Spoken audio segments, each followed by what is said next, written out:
Okay, because the time has, we are on the right time, so let's start without waiting. So what is the topic we were discussing yesterday? If we see, just in brief, what was the topic we were seeing? The summary or the gist was, one who listens to the word of God but does not follow it is a fool according to the word of God, and one who listens and obeys is a wise man according to the word of God. That is what we were seeing in the end, isn't it? We are concerned about many things, but we are very less concerned about those things about which we should be concerned. This is two vast differences we see. Okay, we are less concerned about those things about which we should be concerned, and we are more concerned about those things in life about which we should not be concerned that much. There is one very beautiful verse in the word of God. We will read that and start. 1 Corinthians chapter 8 verse 2. 1 Corinthians chapter 8 verse 2. Let's read that. Yes. If anyone supposes that he knows anything, he has not yet known as he ought to know. Okay, what is written there? If anyone supposes that he knows anything, not everything, he knows anything, he has not yet known as he ought to know. So this is one plain truth that we have to keep in mind, that we do not know anything and we have to sit in his presence and learn many things. Okay, and if we suppose that we know anything, then that means that we ought to know many things yet. Okay, the word of God is very clearly reminding us what should be our attitude when we sit in the presence of God. We know these plain truths, but once again, when we are listening, may God help us to analyze our life and correct it wherever it is needed. Okay, somebody said like this, why do you worry for those things about which you need not to worry? You should pray more rather than worrying, and you should thank God for all the blessings that you have received. But even I keep myself in this, that I am very weak in this area. Okay, maybe we are very thankful for what we have got, but at the same time, many a times we see that we worry more, but we pray less, isn't it? We worry more, but we pray less. Yes. But may God enable us to understand that we should pray more and worry less. Somebody calculated it like this. Who prepares oxygen for us? Let it be interactive. You also say, who prepares oxygen for us? Plant. You can keep your mics. Yeah, plants. Sony said plants. Okay. Who prepares food for us? That is again plants. Carbohydrates prepared by plants, isn't it? God has kept plants for that function. God has made these plants for that. These plants are the plants or the living things which are preparing oxygen for us. They are preparing food for us. Okay. Then you can see that billions of liters of water are being carried by the clouds. There is a machine in the sky. That machine is working there, transferring billions of liters of water. In our house, when we have to pay electricity bill, then we understand that only to carry some thousands of liters from below the earth to the upper tank, we pay for that. And billions of liters of water are being carried in the clouds. Okay, free. Oxygen production, free. Carbohydrate production, free. All this God has kept there for us. Okay, what we do, we only use these materials and survive. The word of God says that he feeds the birds in the sky. Are you not more valuable than the birds? When God feeds the birds in the sky, these birds neither sow nor they reap, isn't it? They do not sow nor do they reap, but still we see that our heavenly Father feeds them. How much more valuable are we in his presence, isn't it? So we need to pray and thank God for everything that we have received in our life, rather than just worrying. May God help us to do that. Okay. We will read one more verse from John's Gospel chapter 5. John's Gospel chapter 5 and verse 17. John's Gospel chapter 5 and verse 17. But Jesus answered them, my Father has been working until now, and I have been working. Praise God for this verse. What is it written? My Father is working until now, and I myself am working. They are working behind the screen. There is no need for us to worry at all. Even one hair from my head will not fall without His permission. Maybe when the pruning process is happening, it may be painful for us. Okay? Pruning process may be painful for us.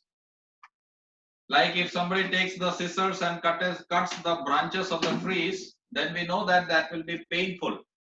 But at the same time, we know that by the pruning, the plant is able to bear more fruits. So when something is happening in the life which is not very pleasing, just wait upon Him, because that may add many blessings to your life which God wants you to understand. Okay?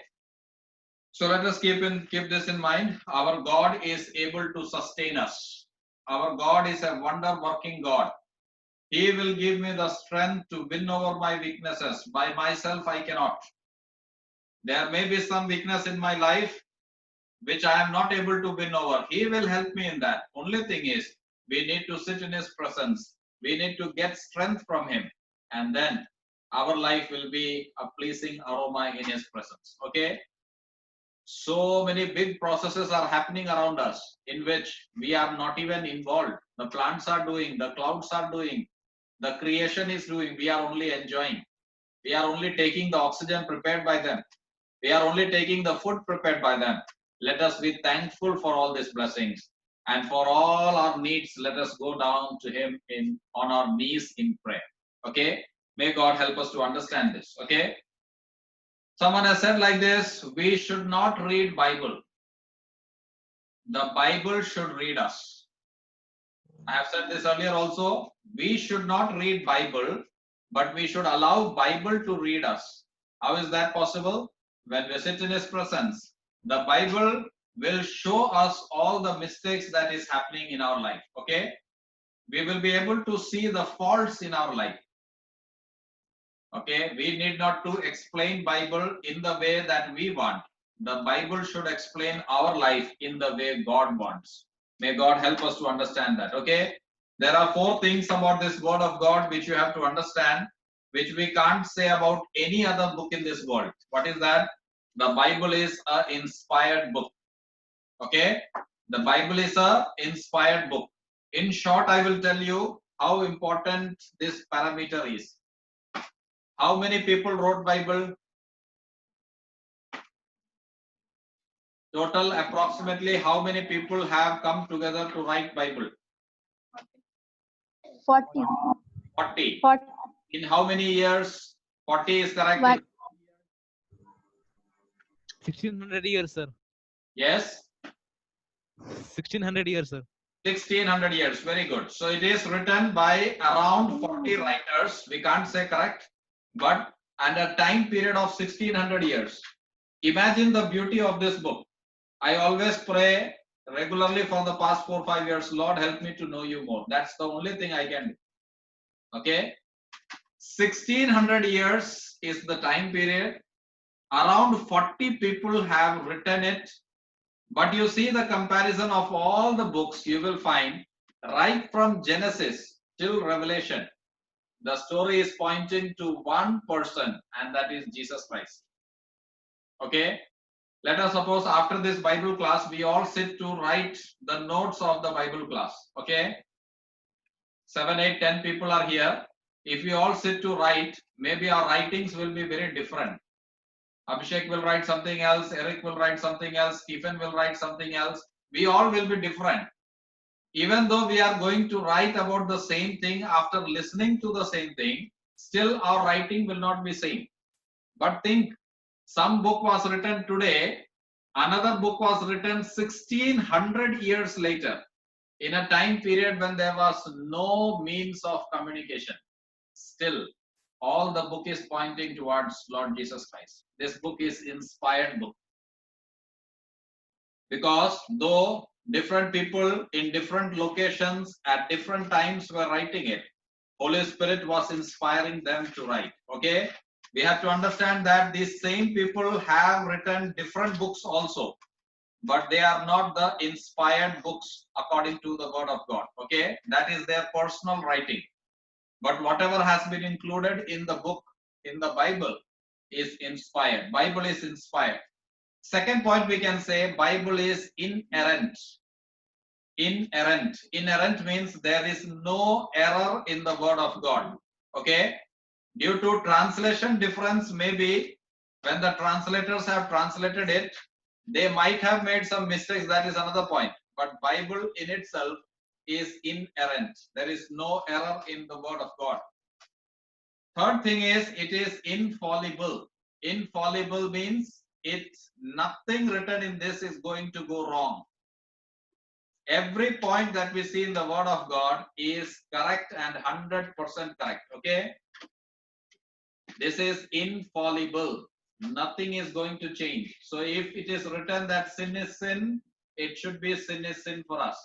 If it is written that we will be punished for our sin, it is 100% true. We will be punished for our sin. Maybe we may see that we are not punished according to the way we expect, but maybe some other ways we have lost many things because of the sin that we have committed in our life.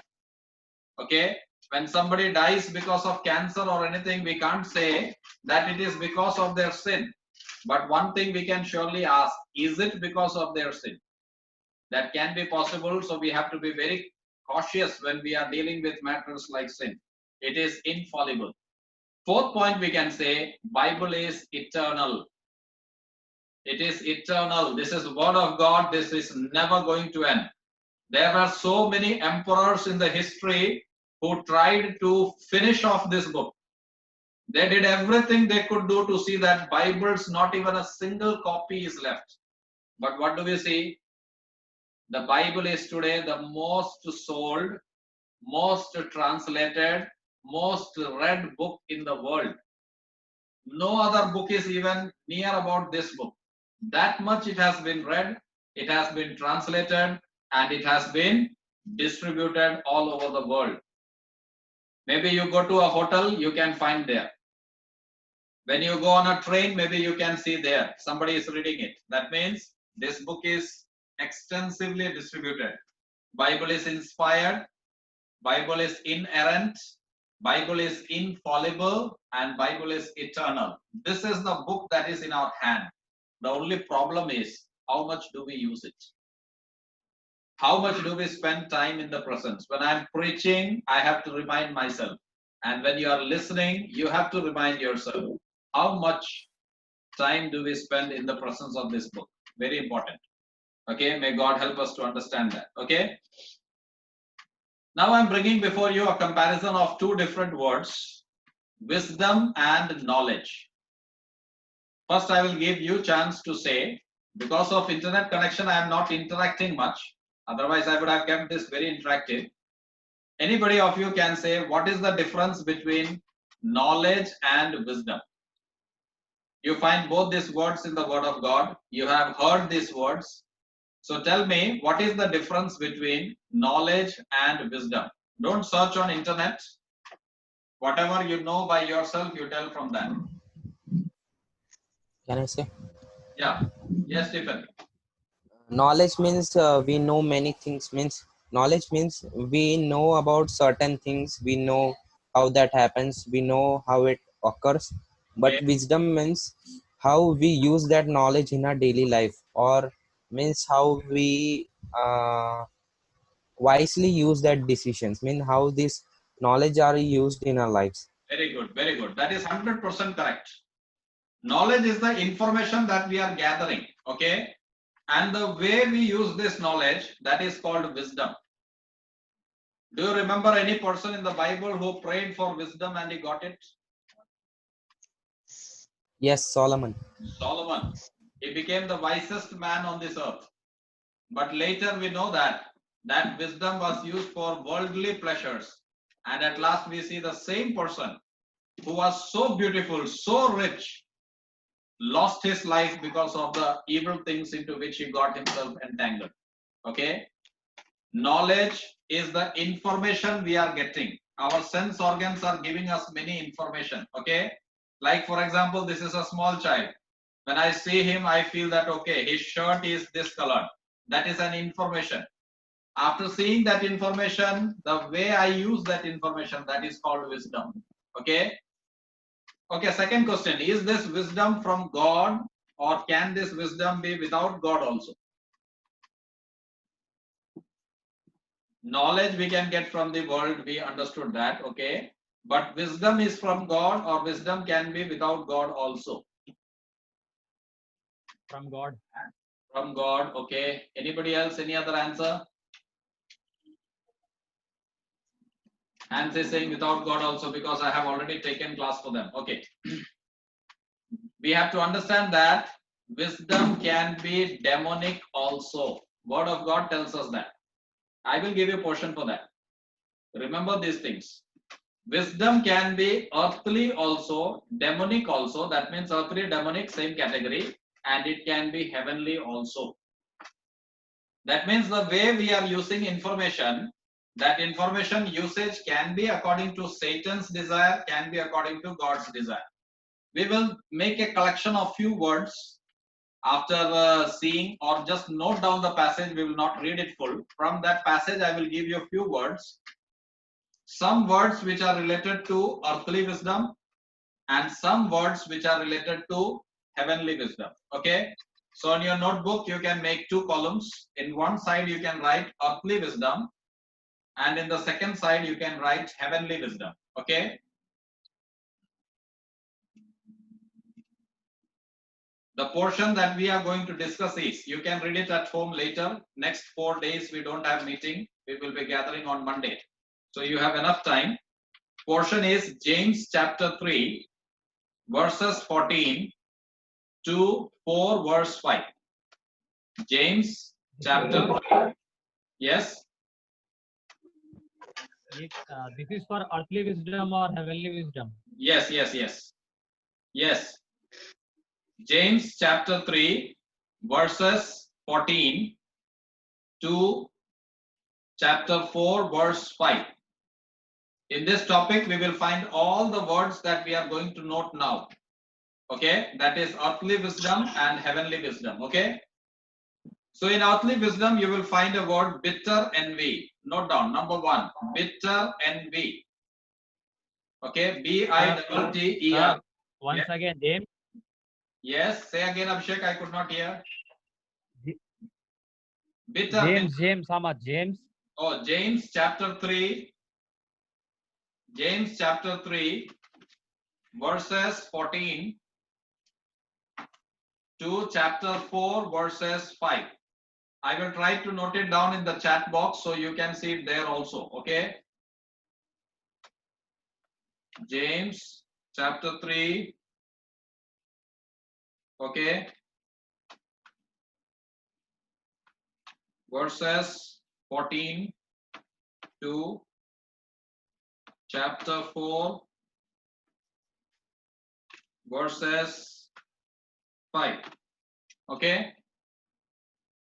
So I have noted it in the chat box. Those who could not hear can listen from there. Okay. And anyway, if you are missing something, recording will be there for you. So don't worry for that. Okay. So in earthly wisdom, you can write the first word. You will find that in James portion, which we have noted now. The first word there we find is bitter envy. Bitter envy. Second word, selfish ambition. Selfish ambition. Third word, boastful. Boastful. Fourth word, lying. L-Y-I-N-G, lying. Fifth word, earthly. Earthly. Sixth word, unspiritual. Unspiritual. Seventh word, demonic. Demonic. Eighth word, disorder. Disorder. Ninth word, evil practices. So we are writing 9 words related to earthly wisdom. All these 9 words you will find in the passage that we have noted. Okay. Now come to heavenly wisdom side. In the heavenly wisdom side, you can write first word, pure. First word, pure. Second word, peace. Third word, gentle. Fourth word, submissive. Submissive. Fifth word, full of mercy. Full of mercy. Sixth word, good fruit. Good fruit. Seventh word, impartial. Impartial. Eighth word, sincere. And ninth word, righteousness. Okay. Ninth word, righteousness. Okay. Now if somebody asks us which is the best place to study the word of God, remember that is sitting at the feet of our master and learning from him. Always remember that. The best place where we can study the word of God is sitting at his feet and learning from him. Okay. May God help us to understand all the words that we have noted. If we look into our lives, we will find that earthly wisdom is more in our life compared to heavenly wisdom. Most of the time you will know. Okay.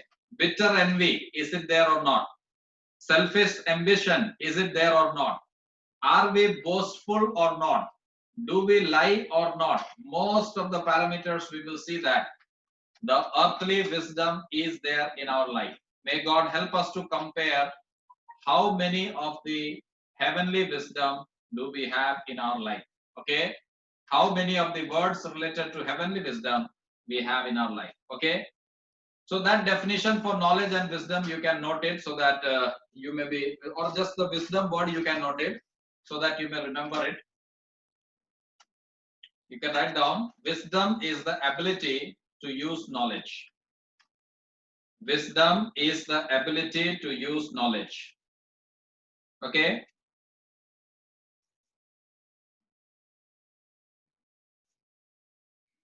Wisdom is the ability to use knowledge.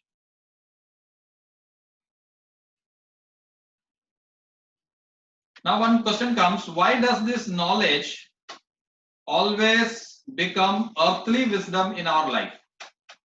Why doesn't it become heavenly wisdom? Now when we get knowledge, according to the study that we have done now, this knowledge can become earthly wisdom also, and this knowledge can become heavenly wisdom also. So the question comes, why does it always happen, or most of the time it happens, that the knowledge that I have, I use it for earthly wisdom purpose, or it becomes used like earthly wisdom, but not like heavenly wisdom. There may be some specific reason for that. We will read one verse and with that we will close. Genesis chapter 3 verse 5. Take it out. Genesis chapter 3 verse 5. Yes, read it. Hanley, read it. Anybody read it? Chapter 3 verse 5. For God knows that in the day you eat of it, your eyes will be opened and you will be like God, knowing good and evil. Okay. For God, what is it written there? Read it again. For God knows that. For God knows, Satan is telling, or the serpent that came there, that serpent is telling the people, isn't it? What he said? That For, in the day you eat of it, your eyes will be opened. okay. Your eyes will be opened. The wrong information was given. Okay. And earthly wisdom was given. And we see that people wanted to have knowledge to be like God. And so we see that Eve ate it and Adam also fell into that trap. Okay. The wrong part of it is that they wanted their knowledge to be used to become like God. Okay, in the wrong way. Okay, Satan said, "You will become like God. You will live forever. You will never die." And they all accepted it. They forgot who had given them the garden to live, what they should have done and what they should not have done. And we see that because of that, by birth itself, we all became sinners. And that is why most of the time we find that because that sin is there in our life, because that sinful flesh is there in our body, that means we are living in this sinful, body. We see most of the time we use our knowledge as earthly wisdom, not as heavenly wisdom. God may God help us to understand these things. Okay, whatever information we are getting, we should use it as heavenly wisdom. We should never keep it at information level. We should bring it to a higher level, that is a transformation level. And by that, may the name of God be glorified. Okay. So all these 3 days, whatever we have studied, in order to see that that is effectively implemented in your life, prayerfully study it, go through it again and again, ask the Holy Spirit to teach you. Only God's Spirit can help you and guide you to motivate you, change your life. Else, I told you, we may even be able to do Lord's work without having any personal contact with the Lord. Okay, as I told earlier, you may be in the choir team of your church, but maybe you have no connection with the Lord. I may be a very famous preacher, but at the same time, maybe I have no connection with the Lord. So this is all practically very much possible. So may God help us to understand what the word wants from us, what type of wisdom it expects from us, what are the hindrances in listening to God's word. Okay, and may his name alone be glorified through our life. Okay, so before Monday, I will be talking to you any day. Hopefully on the Saturday, I will find some time to talk to you according to the time slots that you have given. That day I will ask you, after listening to all these points, what all corrections could you make in your life, where all you have improved, how is your morning devotion going, which is the portion you are reading. Okay, so we will have small discussions on that. And by that, may God help us that when we were together or when we are together, till the time Lord gives us the grace to carry on, we may be a source of encouragement for each other, a channel of prayer for each other, and wherever we are. Okay, forget about the faults that has happened. We can only be sorry about that. Only one point, turn 180 degree from there and experience a rejoicing Christian life. Okay, sin is all around you. Never let that sin entangle you. Okay, keep away from sin and God will bless your life. Count sin as sin. Never enjoy in that. May God's name be glorified. Shall we pray and close?